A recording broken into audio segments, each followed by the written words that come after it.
So what's going on, guys, and welcome back to episode number 7 of our Club and Country career mode with Aston Villa, and we're going to be kicking off this episode with an extremely difficult game up against Spurs. So we are currently moving into a new month, so you guys will be entitled to see a squad report. As you see here, not many players have started to progress at all. I was hoping a few of them were starting to improve more than what they have, especially the likes of Ross Barkley. Fabian Delph actually gone up along with Raheem Sterling. Rolando Aaron's also gone up to 70 rated as well now, so that's good to see. But Jack Grealish, Chalobah, Jordan Ives actually gone up to 72, so he's been our most increased player by +2. Kieran Richardson, but apart from that, no one else has gone up apart from Liam Moore, who's gone up to a 70 rated. But apart from that, hardly no one else has gone up, and I was hoping we were going to get a lot more improvements than what we've actually got, but then that's probably going to be the glitch with the player growth. It just doesn't seem to happen. We're going to jump into this game here up against Spurs, and we're really hoping we can come out on top, but it's going to be a very difficult task. Even though we're playing at home at Villa Park, it is going to be an almighty challenge. Got a good chance here for Gabby, but still, Charlie Austin, all he had to do was give a simple ball through to him, and he gave him an absolute bullet. No way Gabby Agbonlahor could catch up with that, even though he is so quick. That was our first chance of the game, and unfortunately Charlie Austin squandered it, but we get a good ball over the top to him here, but it gets cleared. But Gabby Agbonlahor should win the header, but unfortunately doesn't, as Paulinho out-jumps him in the air.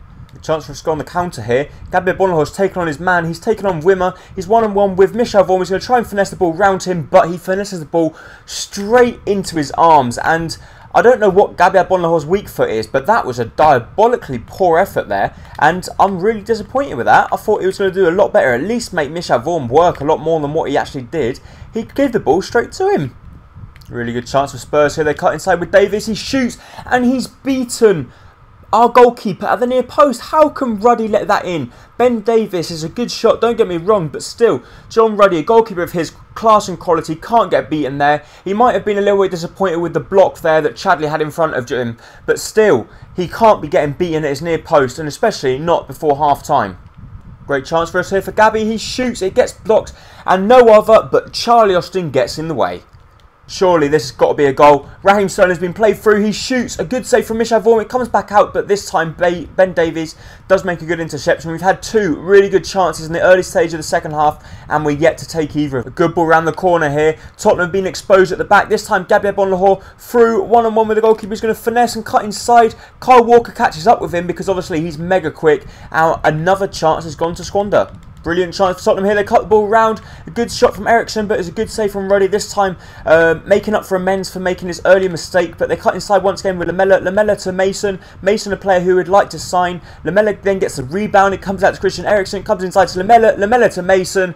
And Mason finds the back of the net. So we find ourselves 2-0 down now. Awful defending from us. We just couldn't seem to get the ball off of Tottenham. Lamella, basically the man behind everything, playing the ball through to Mason, and Mason expertly finds the back of the net, and unfortunately we find ourselves 2-0 down despite having so many chances.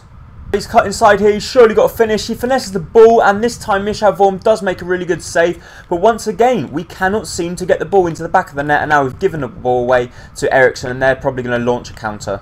So that's it for the game. We end up losing the game 2-0 at home against Tottenham, and to be honest, if you actually look at our chances, we did have a few chances. We have 4 chances, 3 on target, and every one of them chances were very, very decent chances, but we just could not seem to get the ball and tuck it into the back of the net, and that was our problem. But as you see here, a poor rating from Charlie Austin. I'm really not liking this guy, and I'm really looking basically to get rid of him in January. So also, what players do you think I should try and bring in January and swap out? So let me know in the comments down below what type of players you would like me to bring in, whether you want me to bring in the likes of, I don't know, I don't really know. I haven't got any suggestions whatsoever at the moment, so let me know in the comments down below as soon as you possibly can what type of players you want me to bring in. Obviously they've got to be English players, and we've still got the likes of Okore and that to swap out as well, so we might be able to pull off some good deals as well. But we're going to jump into the next game up against West Ham, and hopefully we can pick up a better result than what we just did with the loss against Tottenham.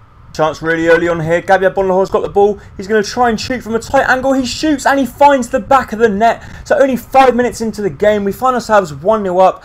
Raheem Sterling did actually pick up the ball. He had Charlie Austin and Gabby Agbonlahor making runs all over the place. Sterling found the right ball. He went to the back post to drag a defender with him, and Gabby Agbonlahor didn't need him as he found the back of the net as he picks up his 4th goal, and a fantastic start to come off our loss against Tottenham. We've got another fantastic chance here for Gabby. Raheem Sterling's picked him out once again. He's going to try the finesse around the goalkeeper. He makes a fantastic save, and unfortunately at the back post, Charlie Austin can't get there in time as we're denied our second goal of the game. But we're going to take the short corner. We're going to play the ball out wide, and cleverly he's going to cut inside. He's going to play the ball here to Austin, to Barkley. Barkley to finesse the ball around the goalkeeper, and it just goes wide. Barkley coming so close there to picking up his first goal for the club. Another good chance for Gabby. He's cut inside, and this time he's fired the ball over the bar. So once again, are we going to live to regret these chances? He actually beat the goalkeeper, but unfortunately for us, his shot did go over the bar. But like I just said, are we going to live to regret the chances? I hope not. And they found the back of the net. What is Ruddy doing? Ruddy seriously just stood there and watched the ball. I'm not sure whether I can blame Ruddy for that, but I thought, oh, it's going out. Ruddy stayed still. He's just watching it. What's the point? I thought it was going out. Okay, they won the header, but Ruddy just stood there. I thought if he dived there, he could have easily got there, so I'm blaming Ruddy for that one. Good chance for them, and Andy Carroll, the player that we're actually interested in signing, puts the ball wide of the post. I would actually be willing to swap Charlie Austin for Andy Carroll at this moment in time, because Charlie Austin isn't impressing me whatsoever. Brilliant chance here for West Ham. We've messed up our opportunity. Ruddy makes a save and he puts the ball wide. Song has missed an absolute sitter for them, and we've been let off the hook big time, but now thankfully we just got away with that one as well. Gary's going to whip the ball across. Can anyone get to it? Unfortunately they can't. Fabian Delph, can he get to it either? No. So it looks like we are going to live to regret our chances that we missed in the first half. Just like the Spurs game, unless Fabian Delph can find Gabby. He's found him. Gabby's going to cut inside. He cuts inside. He's going to cut back again. He's going to shoot from a tight angle. And he finds the back of the net in the 90th minute. Gabby Agbonlahor looks to have won us the game up against West Ham United. And that was pretty much thanks to Fabian Delph pressure. He depossessed him with the ball. He found Gabby. Gabby completely took their defenders for a ride. He went one way, then he went the other, then he cut back inside, and he found the back of the net with a fantastic finish. As he cuts inside with the step overs, then cuts back again and beats Adrian at his far post, and thankfully looks like he might have won us the game there with his second goal in the game. So we end up winning the game. Gabby Agbonlahor, unsurprisingly, picking up a man of the match 8.6 rating. Fabian Delph also picking up a good rating. A little bit disappointed with Ruddy in that game. I thought he could have done a little bit better, but thankfully we come out on top and won the game 2-1 away from home, which is a fantastic result up against West Ham.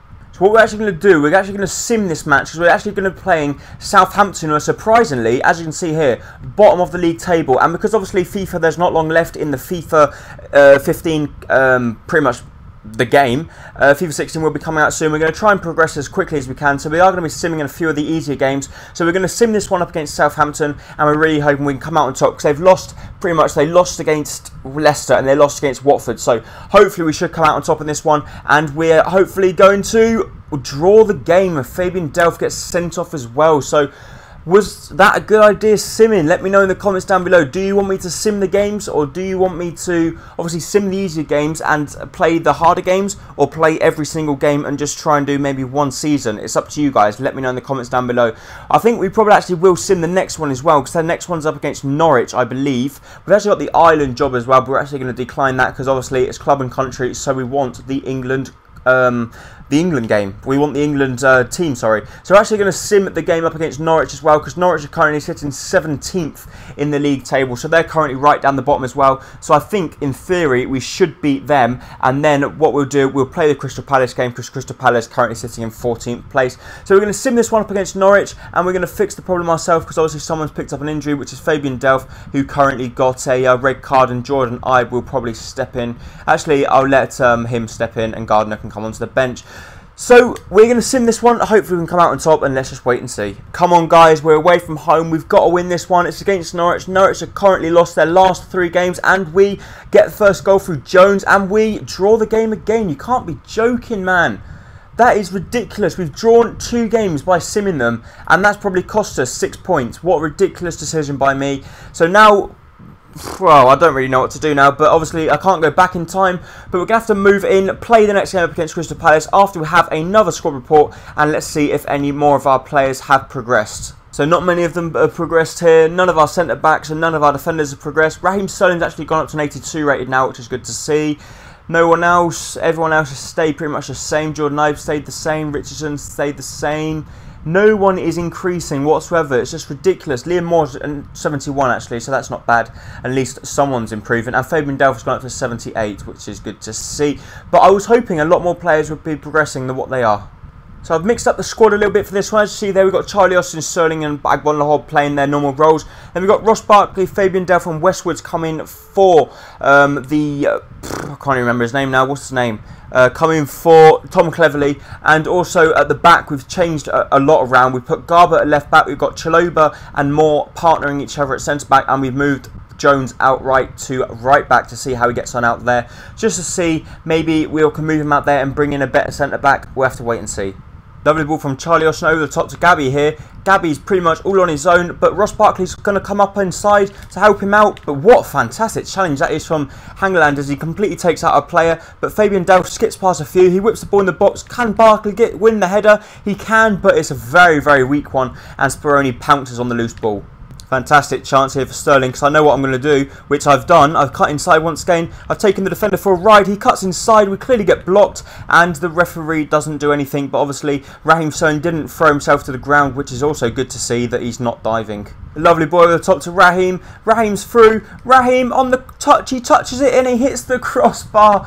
I think it's the crossbar and the post at the same time. And we do come so unlucky there. A fantastic ball over the top to him. He makes a first time touch, which wasn't the best. But then the finish was so close to being perfect as it actually hit the top of the crossbar, or the top where the post and the crossbar meet. And it goes out wide. So very unfortunate there. But Ross Barkley's going to pick up the ball here. He's going to cut inside. He's going to play the ball to Austin. Austin clearly gets out-muscled. But the referee points to the penalty spot. Hangeland too strong for Charlie Austin. The referee thought he had clearly pushed him out the way, and we've been awarded a penalty. A very lucky break for us. So it is actually going to be Charlie Austin to take the penalty up against Speroni, the captain. He's going to go top right corner, and he puts the ball into the back of the net. And Charlie Austin, I think, the only goals he's scored this season for us are from the penalty spots. I'm sure you guys would know anyway, because you seem to take notice of them kind of things. But our number 9 does actually, in fact, put us 1-0 up. He wins the penalty and then converts it. Very cut smartly from him there. Side foots the ball into the top corner and picks up his second goal for the club and his first of the game. We've got a really good chance to go on the break here, because Jordan Ibe's on his own. He's going to play the ball across to Rolando Aarons, who's only just come on the pitch.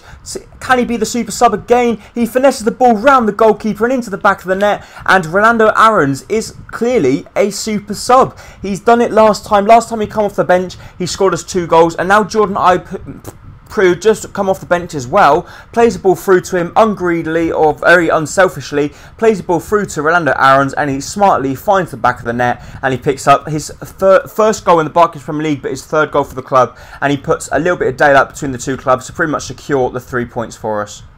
Rolando Aarons has depossessed the man at the back. Can he do it again? He's finessing the ball around the goalkeeper, and he's done it again. He's scored twice. He's clearly a super sub.